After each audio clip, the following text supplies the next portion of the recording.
కోయిల్ సాగరు, ఆసిఫ్ నహర్ ఇలాంటి ఎన్నో ప్రాజెక్టులు కృష్ణా నది మీద దేశానికి స్వాతంత్రం రాకముందు కట్టినాయి.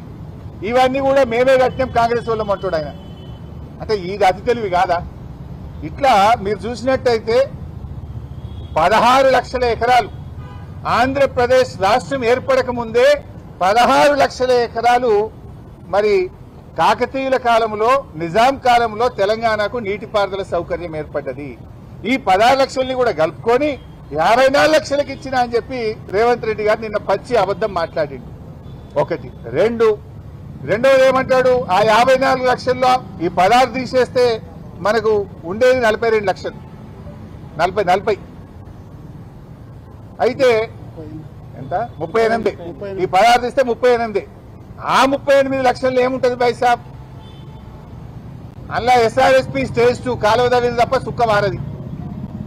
ఇట్లా అనేక ప్రాజెక్టులు ఉన్నాయి. చెరువులలో పారకమే లేదు. తెలంగాణలో చెరువులు అప్పుడు రాష్ట్రం ఏర్పడినాడు ఏంది, మిషన్ కాకతీయ పెట్టక ముందు 25 లక్షల ఎకరాలు చెరువుల కింద బారేది ఉంటే 8 లక్షలకు పడిపోయింది. అంటే నామకే వాస్తే ప్రాజెక్టులు. అయినా ఇంకోటి, 1956లో మన రాష్ట్ర బడ్జెట్ ఎంత తెలుసా బైసాబ్? 19 కోట్లు. ఆ రోజు రాష్ట్ర బడ్జెట్ 19 కోట్లు. ఆ రోజు మరి వాల్యూ ఆఫ్ స్టీల్ ఎంత, సిమెంట్ ఎంత?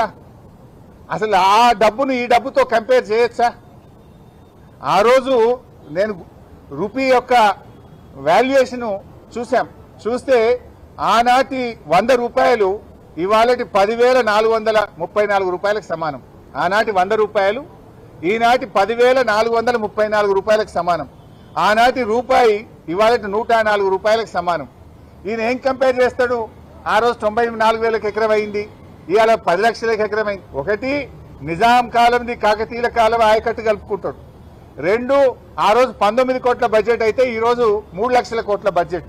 అసలు కంపారిజన్ ఉందా? రూపీ వాల్యూ ఏదో ఒకటి అబద్ధం ఆడి గోబల్స్ చెప్పి ప్రజల్ని తప్పుదారి పట్టించాలని రేవంత్ రెడ్డి గారు ప్రయత్నం చేస్తా ఉన్నారు. అయినా బీఆర్ఎస్ హయాంలో 17,24,000 ఎకరాలకు నీళ్లు ఇచ్చాం మేము. దాన్ని 15 లక్షలని చెప్పిండు. దాంట్లో 2,24,000 తక్కువ చూపించాడు. బీఆర్ఎస్ 9.5 సంవత్సరాల్లో 2 ఏళ్లు కరోనా వచ్చినా 17,24,000 ఎకరాల కొత్త ఆయకట్టుకు నీళ్లు ఇచ్చాం. 31,50,000 ఎకరాలకు స్టెబిలైజేషన్ చేశాం. మొత్తం బీఆర్ఎస్ హయాంలో 48 లక్షల ఎకరాలకు సాగునీరు అందించింది. 17,24,000 కొత్త ఆయకట్టు, 31,50,000 ఎకరాలు స్టెబిలైజేషన్. దీన్ని మేము సాధిస్తే దాన్ని 15 అంటాడు. అంటే ఈ రకంగా అతి తెలివితేటలు ప్రదర్శించి ప్రజల్ని తప్పుదో పట్టించేటువంటి ప్రయత్నం ఇవాళ రేవంత్ రెడ్డి గారు చేస్తున్నారు. 10 ఏళ్లు కాంగ్రెస్ పాలించింది మాకంటే ముందు.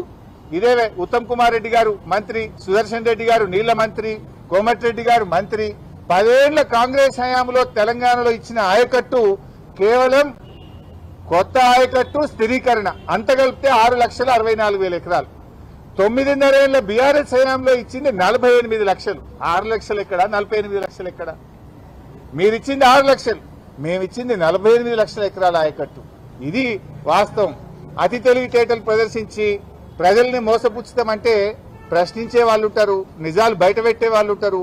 పరువు పోయేది నీది కాదు, రాష్ట్రంది. ముఖ్యమంత్రి గారు దయచేసి ఇలాంటి తప్పుడు మాటలు మాట్లాడొద్దని చెప్పి మేము కోరుతా ఉన్నాం. ఇక మళ్ళీ అవే మాటలు మాట్లాడిండ్రు ఆయన. తమిడి అట్టి దగ్గర నుంచి ఎందుకు మేడిగడ్డకు మార్చిందని మాట్లాడిండ్రు. నువ్వు తప్పు పడుతున్నది ఎవరిని? కేంద్ర ప్రభుత్వాన్ని పడుతున్నావు. సెంట్రల్ వాటర్ కమిషన్ తప్పు పడుతున్నావు. నీళ్లు లేవని నేను చెప్పలేదు, మా ప్రభుత్వం చెప్పలేదు. నీళ్లు లేవని కేంద్ర ప్రభుత్వ సంస్థ సిడబ్ల్యూసి చెప్పింది. సింపుల్ క్వశ్చన్ బాబు. 2007లో మీరు ప్రణాళిక స్టార్ట్ చేసిండ్రు. 2014 దాకా మీరే ఉన్నారు. 8 ఏళ్ళు ఉన్నారు కదా. చెప్పింది 4 ఏళ్లలో ప్రాజెక్టు పూర్తి చేస్తామన్నారు. 8 ఏళ్ళు ఉన్నారు. ప్రాజెక్టు పూర్తి చేయడం దేవుడు 10 పైసలు పనిచేయాలి మీరు చేసింది. నేను సింపుల్ క్వశ్చన్ వేస్తున్నా. 8 ఏళ్లలో 160 టీఎంసీల నీటి లభ్యత ఉందని కేంద్ర ప్రభుత్వం నుంచి సిడబ్ల్యూసీ నుంచి క్లియరెన్స్ ఎందుకు చేయలేదు? 8 ఏళ్లలో మహారాష్ట్రతో అంతర్రాష్ట్ర ఒప్పందం ఎందుకు చేయలేదు? 8 ఏళ్లు కనీసం నీటి లభ్యత కోసం మీరు తేలేదు. కానీ మేము వచ్చిన తర్వాత పరిశీలి చేస్తే 160 లేదక్కడ, ఆడ ఉన్నది 102. కానీ మీరు తీసుకోగలిగింది 44 మాత్రమే తేలింది. వైల్డ్ లైఫ్ సమస్య వచ్చింది. మహారాష్ట్ర ససేమిరా అన్నది. మీలాగా మేము మొబిలైజేషన్ అడ్వాన్సులు ఇచ్చి పర్సెంటేజీలు కమిషన్లు తీసుకొని ప్రజల్ని మోసం చేయాలన్నా?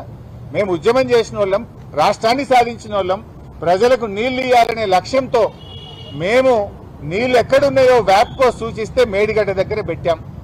మరి అదే కేంద్ర ప్రభుత్వ సంస్థ సిడబ్ల్యూసి తమ్మిడిహట్టి దగ్గర నీళ్లు లేవని చెప్పింది. మేడిగడ్డ దగ్గర 282 టీఎంసీల నీటి లభ్యత ఉన్నది అని మాకు పర్మిషన్ ఇచ్చింది, అనుమతి ఇచ్చింది. అన్ని రకాల అనుమతులు మేము తెచ్చాం. డాక్యుమెంట్స్ ఉన్నాయి. అసెంబ్లీలో చర్చ పెట్టు దమ్ముంటే అన్ని తీసుకొని చర్చకు రావడానికి సిద్ధం. నువ్వు ఊకే రచ్చ చేయడం బంద్ చేయి. నీకు చేతనైతే నీ ఇష్టమున్న డేట్ పెట్టు. నువ్వు పెట్టిన డేట్కి అసెంబ్లీకి వస్తాం, చర్చ చేస్తాం, ఒప్పిస్తాం. నిన్ను కాదు, రాష్ట్ర ప్రజలందరికీ నిజానిజాలు తెలియాల్సినటువంటి అవసరం ఉంది. ఏ రోజైనా ఎప్పుడైనా మేము చర్చకు సిద్ధం. ఒకటే షరత్ ఏంటంటే మైక్ కట్ చేయొద్దు, అసెంబ్లీని వాయిదా వేసుకొని పారిపోవద్దు. నిజాయితీగా నిలబడు. ఎన్ని రోజులైనా చర్చిద్దాం, ఎన్ని గంటలైనా చర్చిద్దాం. అందరి మాటలు ప్రజలు వింటారు, నిజానిజాలు ప్రజలు అర్థం చేసుకుంటారు. ఇకపోతే కాళేశ్వరం గురించి ఎప్పుడు తక్కువ చేసి మాట్లాడతాడు. ఆనాటి ప్రాణహితకు కాళేశ్వరంకు చాలా తేడా ఉంది. ఆనాడు నీటి సామర్థ్యం 16 టీఎంసీలు అయితే ఇవాళ 141 టీఎంసీల సామర్థ్యం. ఆనాడు పంపింగ్ సామర్థ్యం 1.8 టీఎంసీ అయితే ఈ రోజు 3 టీఎంసీ ఉంది. ఆనాడు నీటి వినియోగం ప్రతిపాదించింది 160 టీఎంసీలు అయితే ఈ రోజు 240 టీఎంసీలు. ఆనాటి ఆయకట్టు 16 లక్షల ఎకరాలైతే ఈనాటి ఆయకట్టు 37 లక్షల ఎకరాలు. ఆనాడు భూసేకరణకు మీరు 2 లక్షల రూపాయలు పెడితే ఈ రోజు యావరేజ్ గా 12 లక్షల రూపాయలు పెట్టారు. టనల్స్, కాలువలు, ఇలా చాలా మార్పు జరిగింది. మీరు ఎంతసేపు తక్కువ చేసి మాట్లాడటమో, బురద జల్లే ప్రయత్నం చేస్తే ప్రజలు అన్ని విషయాలు కూడా అర్థం చేసుకుంటారు. ప్రజలు విజ్ఞులైనటువంటి వాళ్ళు. ఇప్పుడు ఉత్తమ్ కుమార్ రెడ్డి కూడా పదే పదే మాట్లాడుతూ మేము చాలా ఆయకట్టు వచ్చింది, చాలా పంట పండించినాం అంటాడు. నేను అడుగుతున్న సింపుల్ క్వశ్చన్, మరి మీరు 20 నెలలు అయింది, ఒక చెరువు దవ్వినరా, ఒక చెక్ డ్యామ్ కట్టినరా, ఒక కాలువ దవ్వినరా, ఒక్క ఎకరానికన్నా కొత్తగా నీళ్లు ఇచ్చిండ్రా? మీరు ఏం చేయకుండా అంత పంట పండింది అంటే అది కేసీఆర్ చేసిన ఎఫర్ట్ కదా. అంతకుముందు 2014 ముందు వారలే, ఇవాళ అంత పంట పండలే, ఇవాళ అంత పంట పండుతుందంటే ఆనాటి బీఆర్ఎస్ హయాంలో రాష్ట్రంలో సాగునీటి రంగంలో సృష్టించిన విప్లవం వల్ల, చేసినటువంటి పనుల వల్ల ఈ రోజు అంత ఆయకట్టు వస్తుంది. మీ హయాంలో ఏమన్నా ఒక ఎకరానికి నీళ్లు ఇస్తే ఎక్కడిచ్చిందో చెప్పండి, ఒక చెరువు కడితే ఎక్కడ కట్టారో చెప్పండి, ఎక్కడైనా ఒక కొత్త ప్రాజెక్టు పూర్తి చేస్తే ఎక్కడ పూర్తి చేశారో చెప్పండి. మరి ఇలా పంట పండుతుందంటే మా ప్రభుత్వంలో జరిగిన పనుల వల్ల తప్ప మీరు చేసింది అయితే ఇంతవరకు ఏమి కూడా లేదు. ఇవాళ అనేక విషయాలు నేను ఆ పీపీటీలో కృష్ణా నదిలో ఆంధ్రప్రదేశ్ దోపిడీ గురించి కూడా మాట్లాడిండ్రు. దాని మీద కూడా నేను రిలీజ్ చేస్తా డాక్యుమెంట్. ఇవాళ మీరు వచ్చిన తర్వాతనే ఎస్ఆర్బీసీ కెనాల్ కు లైనింగ్ అయింది. పోయిన ఎండాకాలంలో, ఈ ఎండాకాలంలో మీ చేతగాంతనం వల్ల లైనింగ్ జరిగి ఇలా నీళ్లు ఎక్కువ తీసుకుపోతున్నారు. గతములో మేము ఆపాము. మా ప్రభుత్వం రాయలసీమ లిఫ్ట్ మీద స్టే తెచ్చింది, ఎస్ఆర్బీసీ లైనింగ్ మీద స్టే తెచ్చింది, పనులు జరగకుండా మేము ఆపాము. కానీ మీరు వచ్చిన తర్వాత ఇవాళ పోయిన ఎండాకాలంలో చంద్రబాబుతో మరి ఏం ఒప్పందం చేసుకున్నారో, మీ చీకటి ఒప్పందం ఏందో మాకు తెలియదు. కానీ గత వేసవి కాలం, ఈ వేసవి కాలంలో లైనింగ్ జరగడం వల్లనే ఇవాళ నీళ్లు ఎక్కువ పోతున్నాయి. ఆ పాపం 100% నాడైనా నేడైనా మీదే. ఆనాడు ఉమ్మడి ఆంధ్రప్రదేశ్ లో కృష్ణాలో 299 టీఎంసీలు ఇచ్చి తక్కువ నీళ్లను తెలంగాణకు కేటాయించి అన్యాయం చేసింది కాంగ్రెసే. నేడు కూడా అదే ద్రోహం కాంగ్రెస్ పార్టీ చేసింది. పోయిన సంవత్సరం మన 34% వాటాలో వాడుకోక మీరు కేవలం 28% మాత్రమే వాడారు.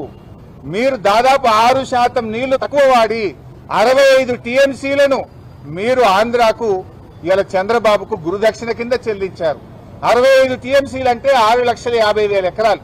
నేను సూటిగా అడుగుతా ఉన్నా, ఎందుకు పోయిన సంవత్సరం తెలంగాణ రాష్ట్రం ఏర్పడ్డ తర్వాత ఇంత తక్కువ నీటి వినియోగం ఎప్పుడూ జరగలేదు?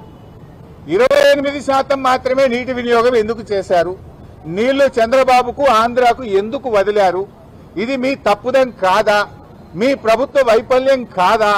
ఉన్న నీళ్లను కూడా వాడుకోలేని తెలివి తక్కువ దద్దమ్మ ప్రభుత్వం మీది కాదా?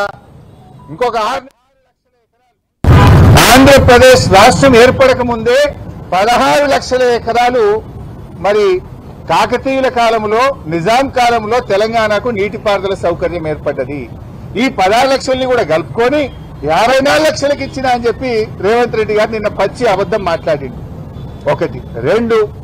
రెండోది ఏమంటాడు, ఆ 54 లక్షల్లో ఈ 16 తీసేస్తే మనకు ఉండేది 42 లక్షలు, 40 అయితే ఎంత 38. ఈ 16